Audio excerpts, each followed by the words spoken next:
दोस्तों, एक बार देवर्षि नारद यमलोक में यमराज से मिलने के लिए पधारते हैं। देवर्षि को देखकर यमराज भी उनका स्वागत करते हैं और पूछते हैं, हे देवर्षि, आज यमलोक में आने का क्या प्रयोजन है? मैं आपकी किस प्रकार से सहायता कर सकता हूँ? तब देवर्षि नारद कहते हैं, हे धर्मराज, आप तो न्याय के देवता हैं। मनुष्य को उनके पाप और पुण्य कर्मों के आधार पर आप उन्हें स्वर्ग अथवा नरकलोक में डालते हैं। मैं यहाँ पर यह जानने के लिए आया हूँ कि नरक की वह कौन सी नदी है जिसमें पापी और पुण्य आत्माएं एक साथ गिरती हैं। उस नदी का क्या नाम है और मृत आत्माएं उस नदी को कैसे पार करती हैं? कृपया आप मुझे इन सभी के बारे में बताने की कृपा करें। फिर यमराज कहने लगे, हे देवर्षि, यमलोक के मार्ग में जो नदी पड़ती है उसे बैतरणी नदी कहा गया है। यह नदी देखने मात्र से ही पापी मनुष्य को महाभयभीत कर देती है। इस नदी में मांस, रक्त, पीत आदि से युक्त जल बहता रहता है, जिसको पार करना पापी मनुष्य के लिए बहुत कठिन होता है तथा यह नदी भयंकर नुकीले दांतों वाले जीव जंतुओं से व्याप्त है।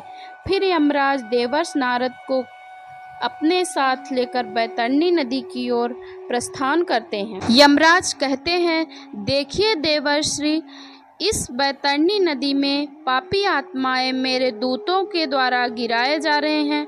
पापी मनुष्य इस नदी को देखकर भयभीत हो जाते हैं। जब पापी मनुष्य नदी के तट पर आकर खड़ा हो जाता है तो उसे देखकर बैतरणी नदी खौलने लगती है, उसका पानी उबलने लगता है। तब मेरे दूत उस पापी को धक्के मारकर नदी में गिरा देते हैं।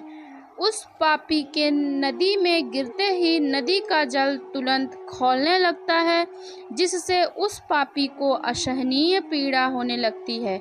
उसका अंग अंग जलने लगता है, जोर जोर से चीखने लगते हैं, किंतु किसी को भी उस पर दया नहीं आती। बैतरणी नदी का जल कीटाणुओं से तथा वज्र के समान सूंड वाले जानवरों से भी भरा हुआ रहता है। यमराज कहते हैं, हे देवर्षि, पृथ्वी पर प्रलय के अंत में जैसे 12 सूर्य आकाश में एक साथ दिखाई पड़ते हैं, ठीक उसी प्रकार से नरक में भी 12 सूर्य आकाश से उस नदी को तपाते रहते हैं, जिससे नदी का पानी उबलने लगता है।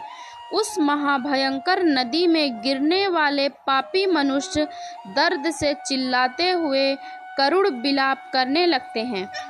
उनके मुख से बार बार अपने परिवार के लोगों का नाम पुकारा जाता है, किंतु उनकी मदद के लिए वहां कोई नहीं आता। वे सभी पापी मनुष्य बैतरणी नदी में इधर उधर भागने लगते हैं। ऊपर से तपते हुए 12 सूर्य की गर्मी से जलने लगते हैं। फिर वह नदी में डुबकी लगाते हैं, लेकिन नदी का पानी भी उनके शरीर को शांति नहीं देता। वह उस गर्म जल से भी तड़पते रहते हैं। इतनी पीड़ा सहन करके वह अपने पाप कर्मों को याद करके दुखी होने लगते हैं। हे देवर्षि, बैतरणी नदी चारों ओर से भयानक भूखे जानवरों से भरी हुई है। वह सभी नुकीले दांतों वाले जानवर नदी में गिरने वाले प्राणियों को काटते रहते हैं, लेकिन फिर भी वह खुद की रक्षा नहीं कर पाते। फिर देवर्षि कहते हैं, हे धर्मराज, फिर जो लोग पूर्णवान होते हैं वह इस नदी को किस प्रकार से पार करते हैं? यमराज कहते हैं, हे देवर्षि, पुण्य करने वाले मनुष्य को यह बैतरणी नदी सुख प्रदान करने वाली होती है। इस नदी में गिरने पर उन्हें परम आनंद की प्राप्ति होती है।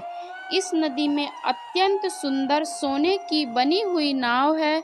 उसे नाव में सवार मल्लाह उस नदी के तट पर आते हैं और पुण्यवान मनुष्य का स्वागत करते हैं और कहते हैं, हे महात्मा जन, आप इस नौका में सवार हो जाओ और सुखपूर्वक बेहतरीन नदी को पार करो। इस जिससे पृथ्वी लोक पर पुण्य किए हुए होते हैं वही मनुष्य नौका में बैठने के योग्य होता है। जो लोग पापी होते हैं उन्हें नदी के तट पर खड़े मेरे दूत धक्के मारकर नदी में गिरा देते हैं और नदी में मौजूद कौवा, बकुला, उल्लू आदि पक्षी उस पापी के शरीर पर चोट से प्रहार करने लगते हैं। पुण्यवान मनुष्य को उस नौका में बैठने पर किसी प्रकार का कष्ट नहीं होता और वह जल्दी से उस बैतरणी नदी को पार करके आगे चले जाते हैं। वह जब आगे उस नदी में चलने लगते हैं तो नदी में मौजूद हिंसक पशु उन्हें किसी भी प्रकार का कष्ट नहीं देते। फिर देवर्षि यमराज से कहते हैं, हे धर्मराज, कौन से पाप करने पर मनुष्य को उस भयंकर नदी में गिराया जाता है? तब यमराज कहते हैं, हे देवर्षि, जो मूर्ख मनुष्य ईश्वर की, अपने गुरु की, अपने माता पिता की तथा अपने पूर्वजों की निंदा करता है, उनका अपमान करता है, बुढ़ापे में उनका सहारा बनने के बजाय उन्हें धक्के मारकर घर से बाहर निकाल देता है, उस पापी को इस बैतरणी नदी में गिराया जाता है। जो मूर्ख पुरुष अपनी सुशील पत्नी का त्याग कर देता है, उसके साथ हिंसा करता है, उसका अपमान करता है, उस पापी को भी बैतरणी नदी में धक्के मारकर गिराया जाता है। हे देवर्षि, जो मनुष्य उसकी शरण में आए हुए मित्र, साधु, सन्यासी, बालक तथा बूढ़े लोग का वध करता है, जो शरण में आई हुई स्त्री के साथ अनैतिक कार्य करता है, उसे भी इस नदी में गिराया जाता है।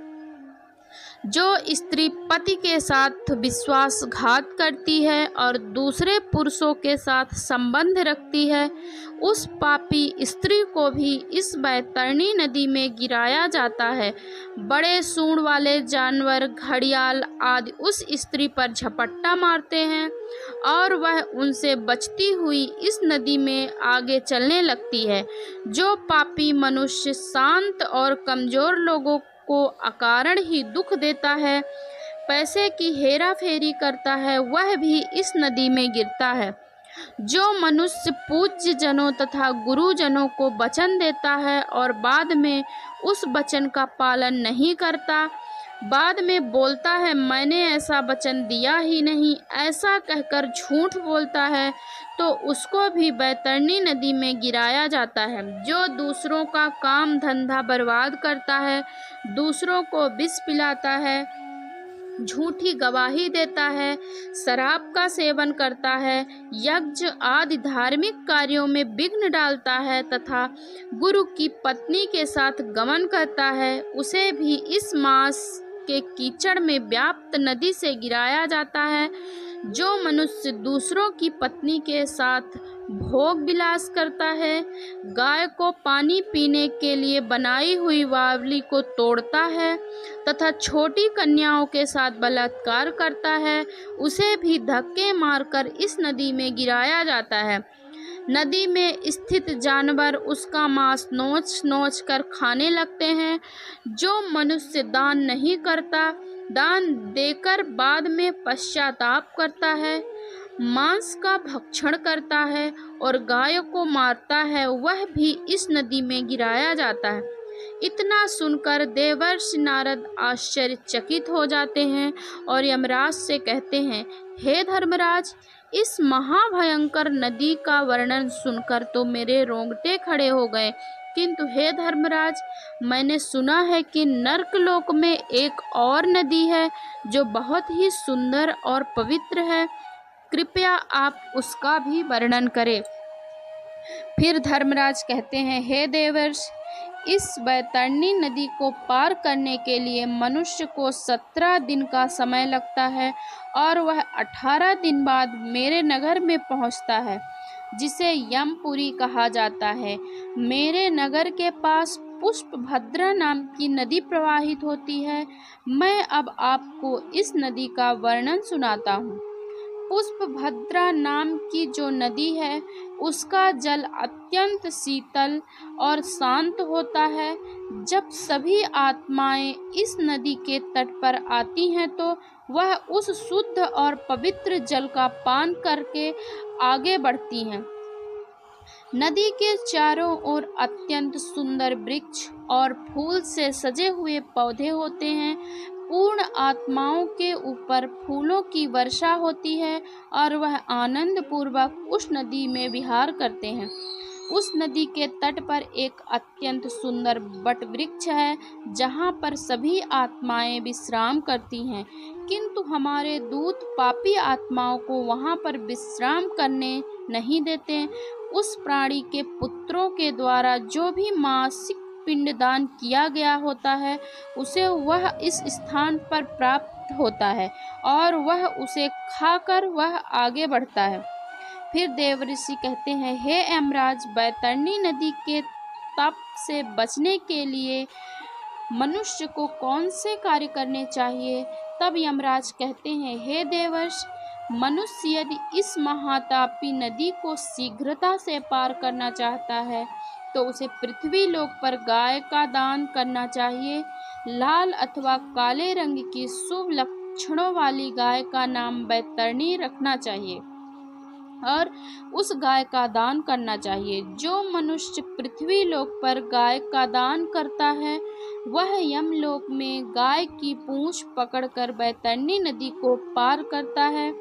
गाय का दान करते समय कहना चाहिए कि हे द्विज श्रेष्ठ, महाभयंकर बैतरणी नदी के बारे में जानकर मैं उसको पार करने की अभिलाषा से यह बैतरणी नाम की गाय आपको दान में दे रहा हूँ।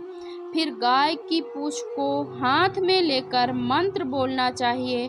मंत्र बोलकर गाय का दान करने से गौ माता प्रसन्न होती हैं और वह मनुष्य यमलोक में सतगत को प्राप्त करता है। वह बैतरणी नदी को आसानी से पार कर लेता है। मरे हुए प्राणी के कल्याण में जितना दान दिया जाता है वह अपने समस्त उसकी अभीष्ट को सिद्ध कर लेता है। मनुष्य को अपने हाथ से ही दान देना चाहिए। मृत्यु होने के बाद कौन किसके लिए दान देगा? दान धर्म से रहित कृपणता पूर्वक जीवन जीने से क्या लाभ? इस नश्वर शरीर से स्थिर कर्म करना चाहिए। आत्मा अतिथि है और वह एक ना एक दिन इस शरीर का त्याग करके चली जाएगी, इसलिए बिना लोभ किए मनुष्य को दान अवश्य करना चाहिए। इस प्रकार से यमराज ने देव ऋषि नारद को यमलोक की बैतरणी और पुष्पभद्रा नदी के बारे में वर्णन किया। उम्मीद है कि आपको यह जानकारी अच्छी लगी होगी। कमेंट में जय श्री कृष्णा अवश्य लिखें। साथ ही चैनल को सब्सक्राइब करें ताकि ऐसी आध्यात्मिक जानकारी आपको प्राप्त होती रहे। धन्यवाद।